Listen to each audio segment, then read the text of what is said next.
Graça e paz, irmãos. Ela sempre fala isso, que ela é mais nova e mais bonita, mas por favor, vocês não acham isso, né? Eu sou a mais nova, bem mais nova. Pode sentar, irmãos. A gente vai ler bastante a palavra, então podem ficar sentados. Só que nesse negócio de ser novo, o Pedro falou, né?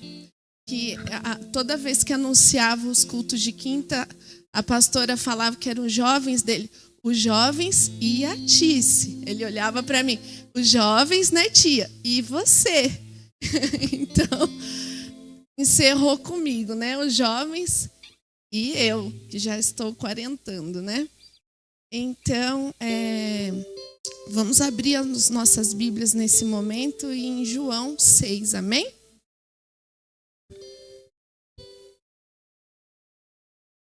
Eu acho que se você prestou atenção em cada palavra hoje cantada nesse lugar, talvez a gente nem precisasse abrir a Bíblia hoje para falar algo diferente, porque todas as palavras cantadas hoje e todos os louvores que nós já entoamos aqui nesse lugar, eles já refletem aquilo que o Senhor colocou no meu coração ao longo dessa semana, amém? E não foi nada combinado, muito menos falei com Duda, né? E com a Lu, com ninguém, sobre os louvores.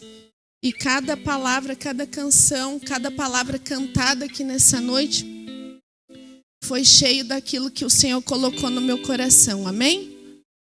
Então, a gente vai ler bastante João 6, a gente vai ler quase ele todo aqui. E aí, então, vocês vão seguindo comigo, tá bom, querido? Vamos lá. Tá na NVI, tá bom, Miguel? João 6, na linguagem da NVI.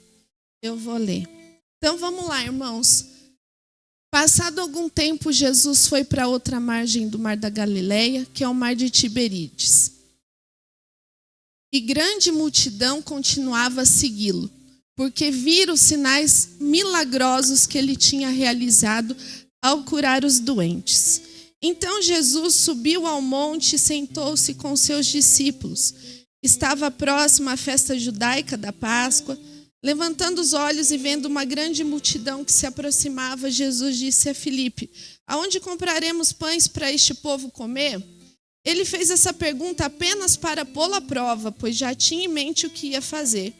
Filipe lhe respondeu: 200 denários não comprariam pães suficientes para que cada um recebesse um pedaço.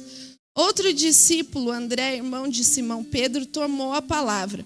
Aqui está um rapaz com 5 pães de cevado e 2 peixinhos.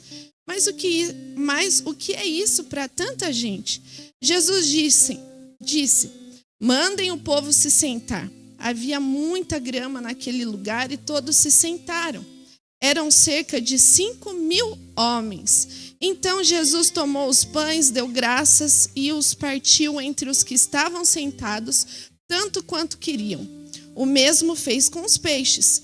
Depois que todos receberam o suficiente para comer, disse aos seus discípulos: juntem os pedaços que sobraram, que nada seja desperdiçado. Então eles os ajuntaram e encheram 12 cestos com os pedaços dos 5 pães de cevado deixados por aqueles que tinham comido. Depois de ver o sinal milagroso que Jesus tinha realizado, o povo começou a dizer: sem dúvidas, este é o profeta que devia vir ao mundo. Amém? Vamos continuar, irmãos, no 15. Sabendo Jesus que pretendiam proclamá-lo rei à força, retirou-se sozinho novamente e foi para o monte. E aí, se você está seguindo os tópicos da sua Bíblia, diz que Jesus ele anda sobre as águas. Pois bem, os discípulos atravessam o Mar da Galileia e Jesus vai atrás dele andando pelas águas. Só isso, tá? E aí, João não quis contar que Pedro foi em direção. Ele pulou essa parte, mas nos outros livros você vai ler sobre essa cena, né, de Pedro encontrando com Jesus, e aí ele afoga, Jesus tira ele da água e tudo mais. Mas então acontece isso e eles vão para o outro lado do lago. E a gente pode ir lá para o 25 já. Quando Jesus ele atravessa o mar da Galileia, essas pessoas que comem o pão, que se fartam desse pão, da multiplicação, né, desses pães e desses peixes, eles atravessam e vão atrás de Jesus, tá? Só para contextualizar essa parte que a gente está pulando. E aí a gente vai lá para o 25. A multidão chega e encontra Jesus. E o que eles falam? Quando encontraram do outro lado do mar, perguntaram: Rabi, quando chegastes aqui? Jesus, tranquilão, né? Em verdade lhes digo que vocês estão me procurando, não porque viram os sinais milagrosos, mas porque comeram os pães e ficaram satisfeitos. Não trabalhem pela comida que se estraga, mas pela comida que permanece para a vida eterna, a qual o Filho do Homem dará a vocês, pois Deus, o Pai, o reconheceu. Amém? Então perguntaram-lhe: o que precisamos fazer para realizar as obras que Deus requer?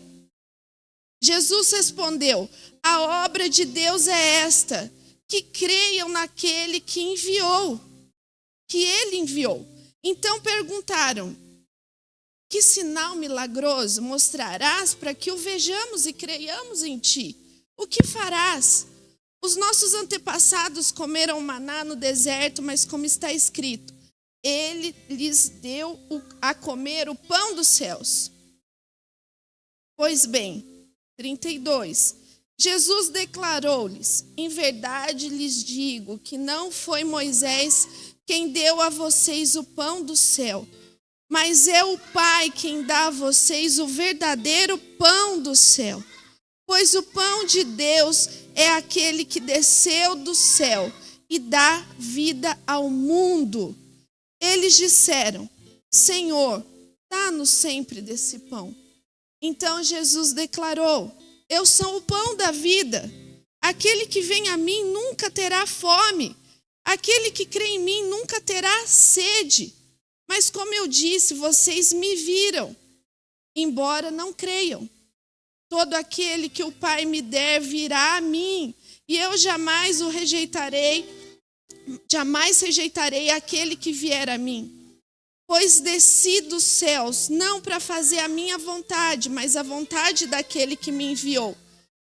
E esta é a vontade daquele que me enviou, que eu não perca nenhum dos que ele me deu, mas ressuscite no último dia.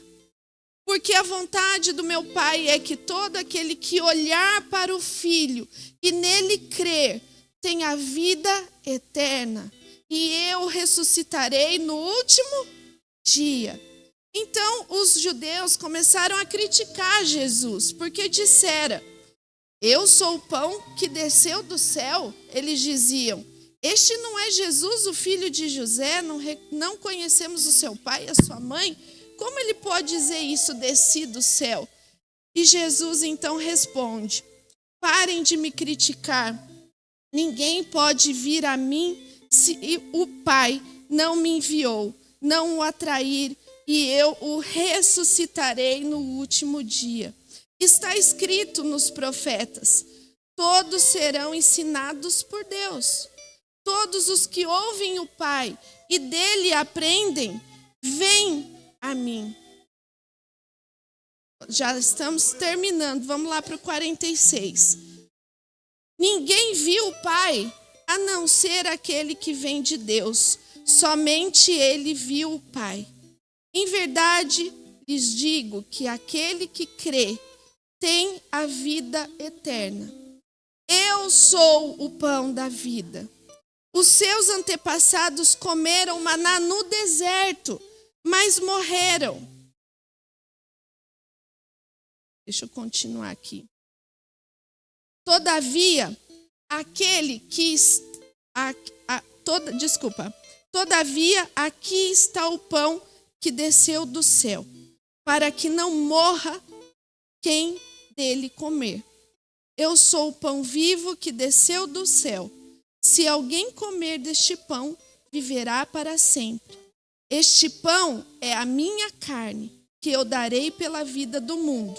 Então os judeus começaram a discutir exaltadamente entre si como este homem nos oferece, ou como este homem nos oferecer a sua carne para comer. Jesus disse: em verdade lhes digo que se vocês não comerem a carne do Filho do Homem, não beberem o seu sangue, não terão vida em vocês mesmos. Todo aquele que come a minha carne e bebe o meu sangue tem a vida eterna, e eu ressuscitarei no último dia. Pois a minha carne é a verdadeira comida, e o meu sangue é a verdadeira. Todo aquele que come a minha carne e bebe o meu sangue permanece e eu permaneço, como o Pai que vive me enviou, e eu vivo por causa do Pai. Assim, lê comigo, irmãos, assim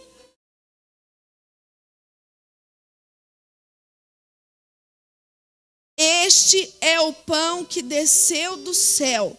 Os antepassados de vocês comeram o maná e morreram, mas aquele que se alimenta deste pão viverá para...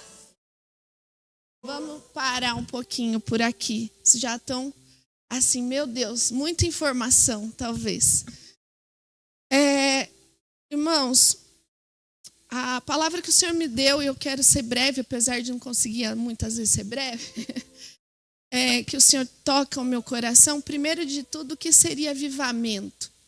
Avivamento, ele vem da palavra hebraica viver. Viver. E reavivamento seria reavivar ou fazer viver aquilo que foi vivo um dia, morreu e ficou vivo de novo. Primeiro é isso. Avivamento é viver. É sair da morte para a vida. E reavivamento, que muitas pessoas chamam esses movimentos que aconteceram ao longo do mundo e em vários territórios, levando a palavra do Senhor e o Evangelho, também chamaram de reavivamento. Porque muitos acabam vivendo, morrendo, e aí precisa reavivar. E quem pode ressuscitar e reavivar? Apenas Ele, Cristo, Jesus. Quantas e quantas vezes a gente leu aqui? E eu ressuscitarei no último dia. Ele é a vida. Eu sou o pão da vida. E aí a palavra que o Senhor me traz, se eu pudesse pôr um subtítulo aqui, seria: avivamento é estar satisfeito. Avivamento é estar satisfeito. Porque se Jesus Cristo é a vida, e Ele diz aqui inúmeras vezes: eu sou a vida, eu sou o pão da vida. E Ele fala que, vocês estão procurando sinais, vocês estão aqui atrás do pão, porque vocês se saciaram aqui na terra. Essa comida que eu acabei de dar para vocês aqui é da terra. E vocês se saciaram com esses benefícios aqui da terra. Vocês ficaram satisfeitos. E ficaram, inclusive, muito satisfeitos, não é? Porque a palavra diz que depois que eles se saciaram com a comida, foram recolhidos ainda as sobras, depois que eles estivessem muito satisfeitos. Muito satisfeitos. Então, carnalmente, eles ficaram super satisfeitos, concordam? E eles vão atrás de Jesus, atravessam o mar da Galileia e vão atrás de Jesus. E Jesus é claro e diz: vocês estão aqui não porque vocês reconheceram que eu sou o pão da vida. Vocês estão aqui atrás porque ainda vocês querem se saciar de coisas aqui da terra. Vocês querem matar a fome que vocês estão sentindo agora. Como o povo estava lá no deserto e queriam maná todos os dias e reclamavam ainda daquilo que estavam comendo, chegaram um momento que não queriam mais maná, queriam outra forma de alimentação. E aí eram até exigentes, precisamos de pão, estamos cansados de maná. E era uma comida perfeita que saciava o dia todo. Não, mas eles não estavam satisfeitos. Eles queriam mais, queriam uma forma diferente de alimento. E Deus mandou outra forma de alimento para eles. Deus ainda fez isso para eles, mesmo eles reclamando. E Jesus nessa passagem aqui, queridos, do outro lado do lago, que o Mar da Galileia é só nome, viu? Porque o Mar da Galileia é um grande lago, não é um mar, não. E aí, do outro lado do lago, Jesus fala: vocês estão aqui porque vocês ganharam pão ontem. Vocês ganharam pão no passado, vocês se saciaram, então vocês estão aqui pela comida. Mas eu digo uma coisa: eu sou o pão. E quem se alimenta de mim não tem fome.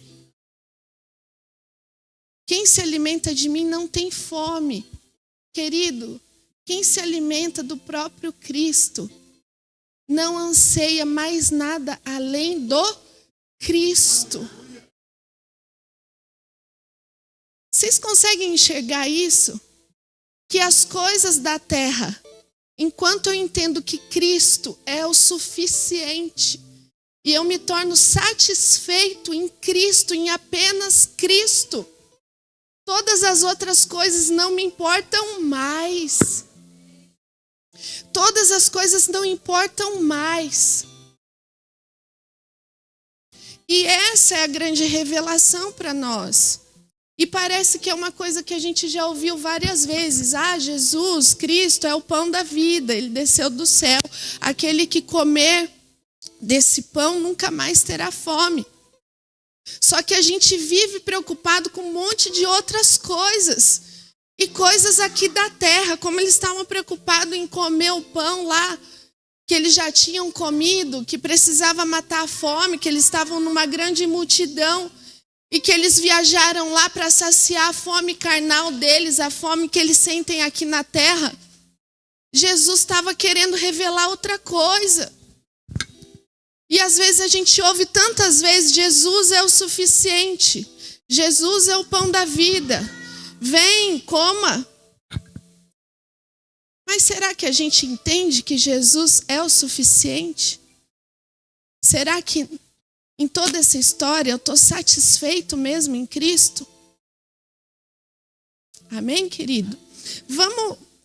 E olha como essa palavra ela é difícil, porque se a gente seguir ali no capítulo, né?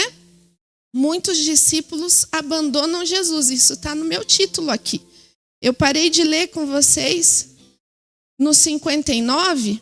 E um subtítulo até que colocaram aqui na NVI, não sei se aparece na sua Bíblia aí, logo depois do 59, é que muitos discípulos abandonam Jesus. Depois que ele fala que ele é o pão da vida. E quem quem comesse dele, aquele que se alimentasse dele, viveria por causa dele. E que ele era o suficiente. Ele era o que tornaria qualquer pessoa satisfeita. Irmãos, a gente tem vivido num mundo de insatisfação total. As pessoas estão malucas, as pessoas estão loucas, buscando coisas para saciar a alegria, para saciar essa fome. Essa fome do quê? De uma contentação no quê? No dinheiro? No trabalho, no reconhecimento das pessoas. Principalmente no dinheiro, posso dizer isso. Nas paixões desse mundo, na alegria que a bebida traz, que a droga traz. Na alegria que o reconhecimento das pessoas de que você é alguma coisa traz. As pessoas correm para lá e para cá hoje em busca desse pão da terra. E aí, quando a gente ouve falar de Jesus, quando você ouviu falar de Jesus a primeira vez, o que você pensou? Eu vou para a igreja porque Jesus pode me dar alguma coisa. Minha vida está uma tragédia. Eu não tenho dinheiro, eu não tenho família, eu não tenho um lar, eu não tenho emprego, eu não tenho tantas e tantas coisas. Eu não tenho um carro, eu não tenho uma casa, eu não tenho uma família, eu não tenho um pai adequado, uma mãe adequada, eu não tenho filhos adequados. E aí eu venho para Jesus, porque Ele pode fazer, e Ele pode. E Ele multiplicou os pães, Ele multiplicou os peixinhos, mas Ele para por aí, irmãos. Ele para por aí. E aí é onde eu vejo que nós vivemos níveis com Deus. Nós vivemos níveis na caminhada cristã. E o primeiro nível é esse. A gente vem para Cristo porque a gente quer o milagre. A gente quer a bênção. A gente falou isso aqui ao longo de todo o mês. O Léo também falou no começo, eu lembro dele falando disso. Não há nada de errado em pedir a Deus o que você precisa, o que você deseja, entregar para Cristo as suas dores. Não há nada de errado. Mas não para por aí. Sabe por que não para por aí? Porque Ele pode te dar o que você pedir. Ele pode te dar. E Ele dá. O povo estava com fome e Ele deu muito pão até eles se fartarem. Esse é Deus. Ele faz mesmo e Ele pode. Mas essa caminhada não para por aí. Esse é só o primeiro nível. O segundo nível, se a gente voltar aqui na leitura que o Senhor me trouxe à mente, seria ouvir e crer, porque Jesus ele fala, aquele que vem a mim nunca mais terá fome. Olha isso, as pessoas foram atrás dele, mas ele não falou que as pessoas estavam indo atrás dele, as pessoas só foram saciar coisas da terra, os seus desejos terrenos, a sua fome terrena. E aí as pessoas estavam lá, elas foram atrás dele. Mas ele fala, não, aqueles que vierem a mim nunca mais terá fome. E esse vir a mim é o crer, queridos. É o crer. Às vezes o Senhor ele faz tantas coisas para tantas pessoas, como Jesus fez a multiplicação para muitas pessoas e elas não ficam. Por quê? Não creram. Não vieram a Cristo como de fato deveriam vir. E esse vir é crer. É crer, querido. E aí você pode estar se perguntando, mas será que eu creio? E eu te digo, não é fácil, porque ouvir é um esforço, não é? Eu tenho que vir. A Isa pregou isso semana passada. A responsabilidade é minha. Eu tenho que me esforçar, eu tenho que vir. Eu tenho que fazer alguma coisa, eu tenho que andar, eu tenho que dar um passo. Eu tenho que abrir a Bíblia, como muitos pregaram aqui, eu tenho que abrir, o Lucas pregou também aqui nessa série. Eu tenho que abrir a Bíblia, eu tenho que estudar, eu tenho que saber quem é Jesus, eu tenho que conhecê-lo.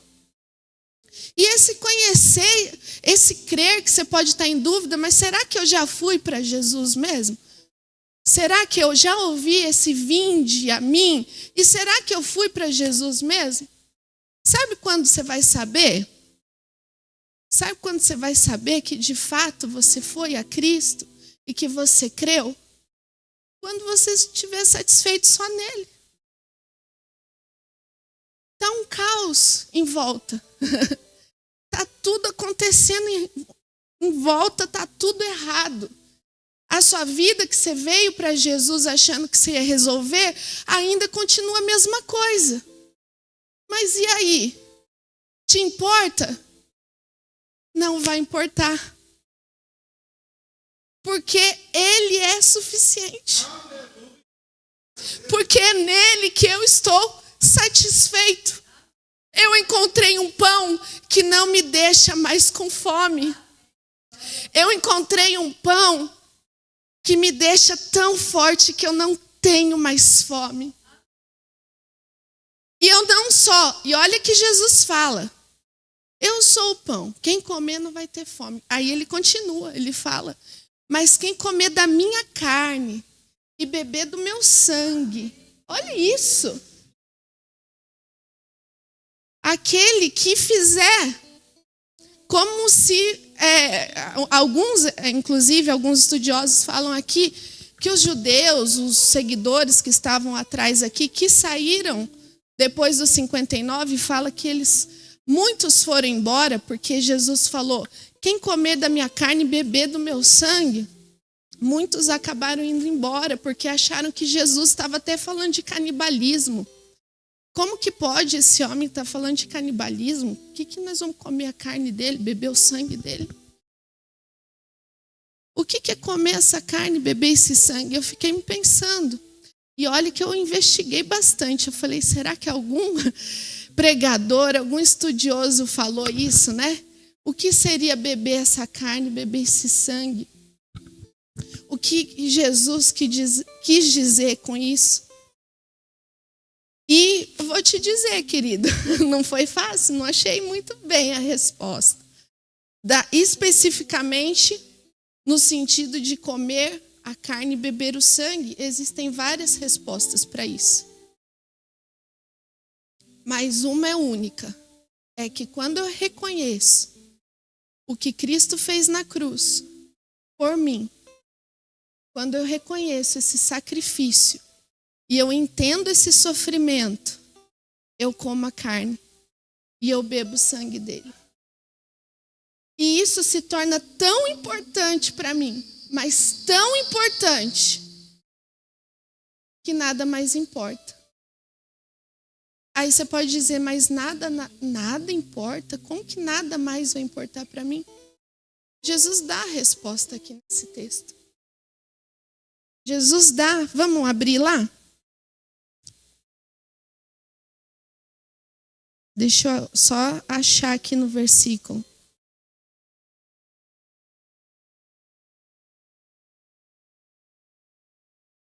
No 40, 6:40.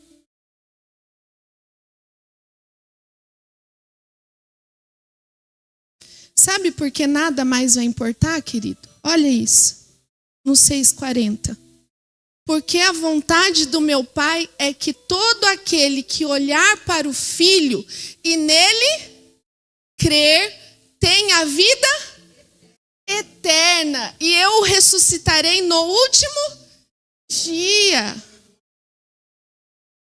Ele não estava falando de nada terreno, querido.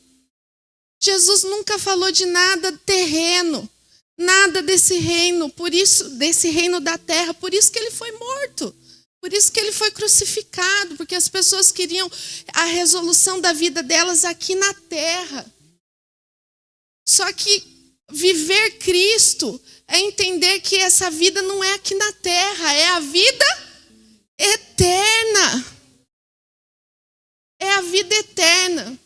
Sabe uma passagem que me deixa muito curiosa, eu falo dela sempre. Jesus, alguns falam que é parábola, outros falam que é uma história real. Teve até novela sobre ela. Lázaro e... o rico, desculpa. O rico e o Lázaro. Olha isso. Quem que era Lázaro? Era um mendigo, todo cheio de feridas. Os animais vinham e lambiam suas feridas. E ele ficava na frente da casa do rico. E o que acontece com ele? A palavra diz, a Bíblia diz. E tudo está aqui. Olha o esforço de vir para crer. É buscar aqui. Está tudo aqui. E aí a palavra diz que Lázaro, ele morreu. Só que na Bíblia diz que o mendigo morreu. O mendigo morreu. A vida dele mudou aqui na terra? O que aconteceu para quem assistiu a novela, se ninguém leu a passagem, o que aconteceu na novela? Tem na Bíblia, Mateus. O rico vai para onde?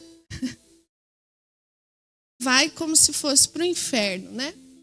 Porque aí tem toda uma discussão, né, do que de fato é inferno e tudo mais. Vai para o inferno, vamos deixar aqui que ele foi para o inferno. E Lázaro, o mendigo, que era cheio de ferida, que o cachorro lambia na frente do portão desse rico, ele foi para onde? Para o paraíso. Lá ele estava, para o paraíso. Aconteceu alguma coisa boa nessa terra para o mendigo? Aconteceu? Esses dias eu ouvindo, já estou terminando.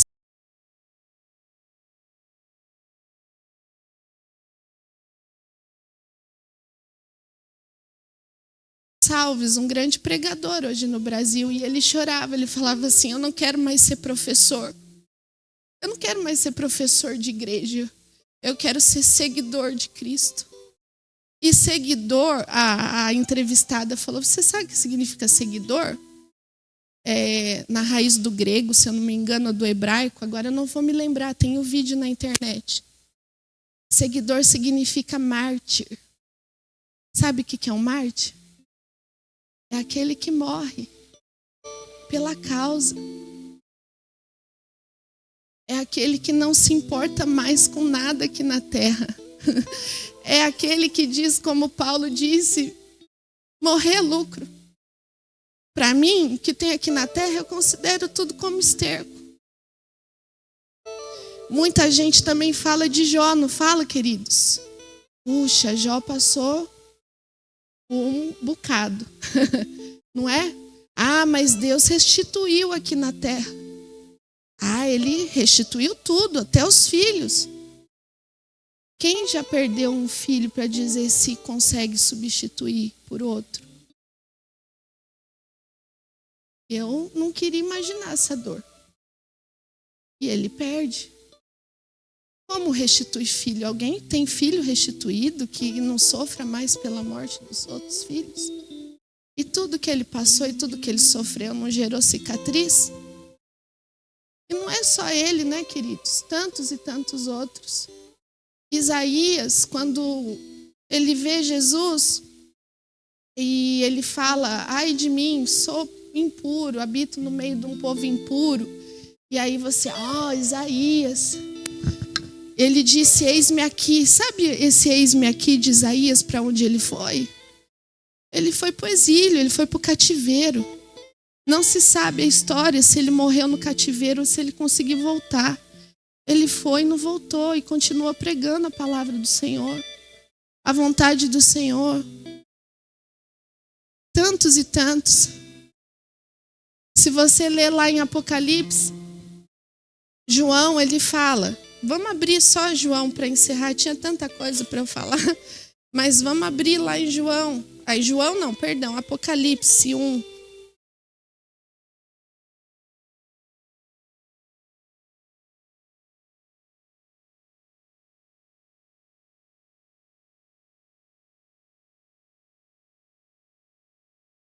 Deixa eu ver se é Apocalipse 1 mesmo.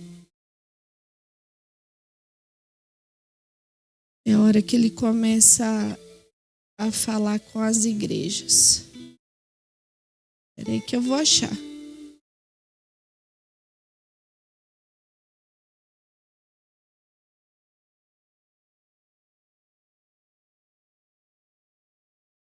Aqui, queridos, João, muita gente fala, poxa, João foi o único apóstolo que não foi mártir.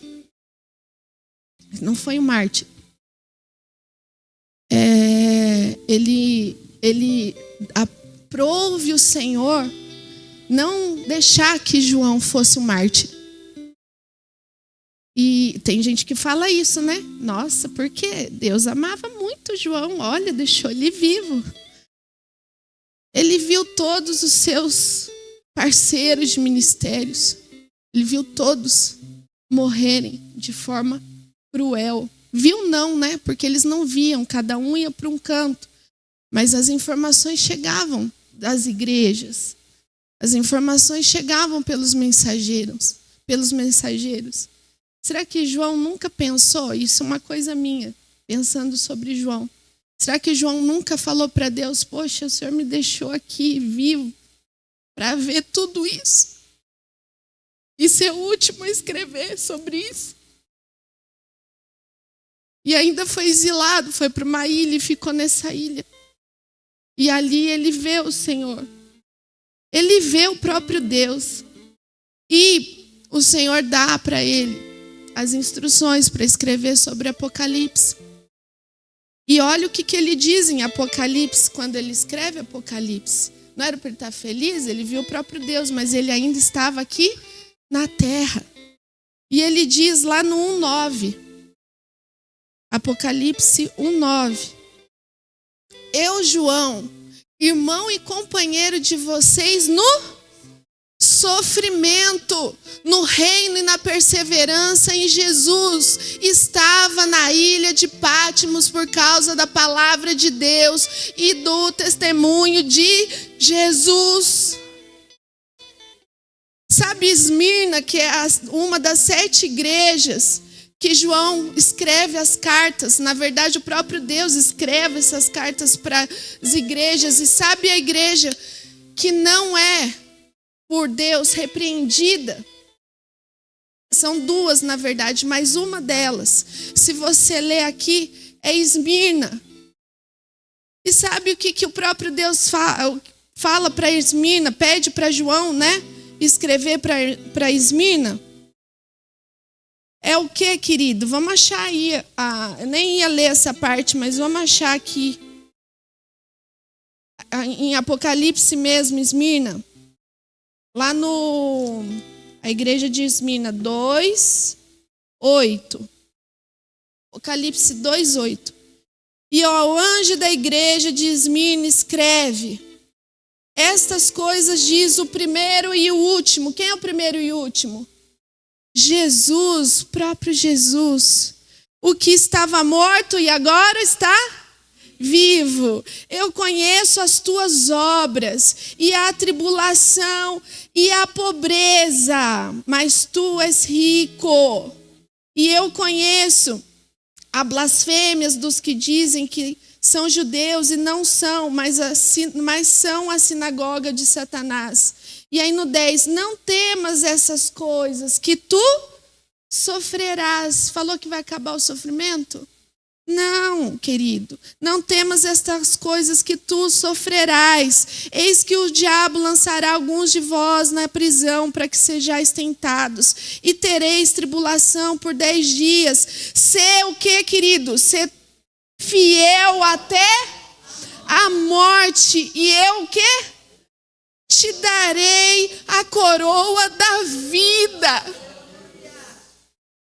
Irmãos, aonde está tudo que a gente precisa, o que nos torna satisfeito, o que é suficiente para nós, querido? Se você não chegou ainda nesse terceiro nível, que Cristo é suficiente, e o que Ele fez na cruz para você é suficiente, eu te digo hoje, ainda você não crê. Você ainda não crê. Eu não te digo que amanhã não vai acontecer alguma coisa difícil na sua vida e ruim na sua vida e você vai ficar triste. A gente vai ficar triste. A gente vai sofrer. E eu estou lendo o livro e eu indico muito para vocês. O Sofrimento Não É em Vão. É um dos melhores livros que eu já li na vida. O sofrimento não é em vão. A palavra de Deus não diz que você vai deixar de sofrer. Pelo contrário. Pelo contrário. Mateus, as bem-aventuranças. Bem-aventurados que choram. Próprio Jesus. Bem-aventurados que choram. Só que o que diferencia, isso que eu ia falar do livro, o que diferencia a gente lá das outras pessoas que não creem? Tem muita gente dentro da igreja que não sabe lidar com sofrimentos, não sabe lidar com a vida diária e com os sofrimentos dessa terra. E esperneia, esguela e se dopa de remédio e pensa em suicídio, mesmo dentro da igreja. Porque não sabe lidar com o sofrimento. E aí o que está nos diferenciando de nós aqui daqueles que estão lá fora e que não sabem quem é Cristo. Se nós estamos aqui ouvindo a palavra e conhecendo a Cristo, se nós conhecermos Ele de fato, nós sabemos lidar com o sofrimento. Porque as nossas tribulações de hoje são momentâneas comparado à glória que há de vir. São momentâneas, a terra é momentânea. Quantas vezes você já ouviu falar isso, que tudo isso aqui é momentâneo? Quantos velórios cristãos vocês já foram? Aqui somos passageiros, somos forasteiros. Tem que ter canções, somos forasteiros nessa terra. Porque não é aqui a nossa riqueza. E você já ouviu várias vezes, a nossa riqueza não é na terra, não é aqui, não é na terra. Mas aí vem o problema, acabou o mundo. Pastora, me ajuda. Vai acabar, eu não estou aguentando. E aí eu digo para você, é uma coisa que eu vi no livro. Uma das coisas que eu aprendi nesse livro, que essa mulher fala, o tanto que ela também conta, o tanto que ela sofreu ao longo da vida e morreu com demência. Muito velhinha. E depois esse livro é escrito com as palavras dela que foram transcritas e viraram livro. Toda vez que ela passava um sofrimento na vida, ela só falava, Senhor, obrigada. Porque o sofrimento é um mistério. Eu não sei por que eu estou passando, mas o Senhor sabe. Qual que é o próximo passo para a eternidade? E agora, qual é o próximo passo? Toda vez. E agora? Qual que é o próximo passo? Eu passei por isso, e agora? Qual que é o próximo passo? E agora? Qual que é o próximo passo? Palavra dura essa. Não é à toa que muitos falaram. Que esse homem está falando o quê? Vou embora. Vou embora, eu não estou entendendo nada. Ter que comer a carne, beber o sangue. Vou ter que sofrer. Que Deus é esse? Ele é suficiente. Ele é Deus. Ele me criou. Então a minha essência, o meu espírito anela por Ele. E aí Ele é suficiente. Eu estou satisfeito? E boa. Eu vou encontrar com Ele? Boa. E aí você pode estar pensando, mas ela não sofreu o que eu sofri. Sofrimento não tem medida. Não tem medida, com certeza. O seu sofrimento pode ser maior do que eu já passei na vida. Você pode ter passado por tantos e tantos. Mas aí a gente abre a Bíblia. E aí a gente começa a ver o que tem aqui. Quantas e quantas histórias. Iguais à sua. Muito iguais à sua. Em que Cristo foi suficiente. E eles continuaram.